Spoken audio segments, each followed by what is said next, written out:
I've been a lobbyist for the last 6 years on Capitol Hill. Okay. And I'm familiar with money and politics, and as you just heard the tail end of that conversation, it is a question for our side. There's no proof. There's no smoking gun, not even a whisper. Yeah. But the question has to be asked: how many politicians today are taking money from the drug cartels to keep marijuana prohibition going?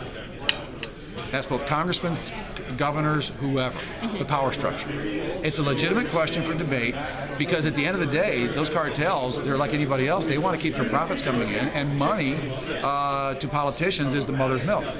And with the secret PAC money, and you can slide money.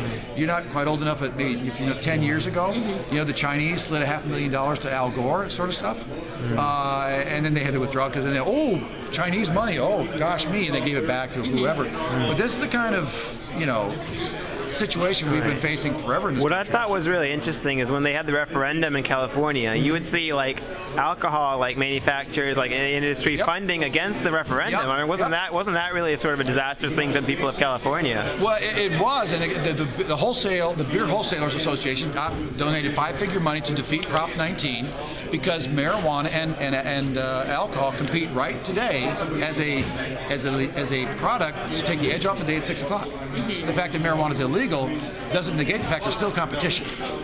And so the beer companies don't want the competition. Same as Big Pharma. My biggest opponent on Capitol Hill is law enforcement. We love the money you give us to chase Willie Nelson and Snoop Dogg and all the rest, fly around in helicopters, especially free federal money.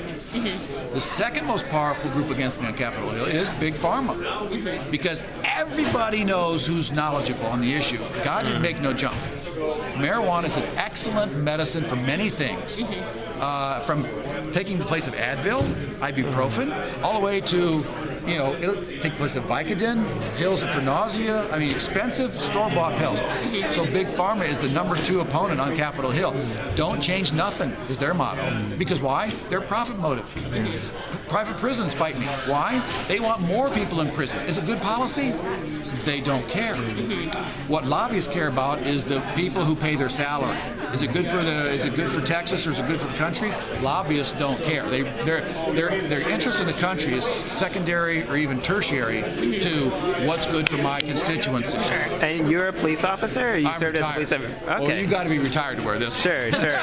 Trust me. Sure. We got 3 officers from Texas, Fort Worth. Right. We've had officers fired who are active duty by saying, off duty, totally in civilian clothes, saying, marijuana is just stupid. It ought to be treated like beer, legalize and regulate it. 6 months later, they're fired. Wow. So you lose your First Amendment rights when you put on the badge and gun. So almost all the membership I have is retired.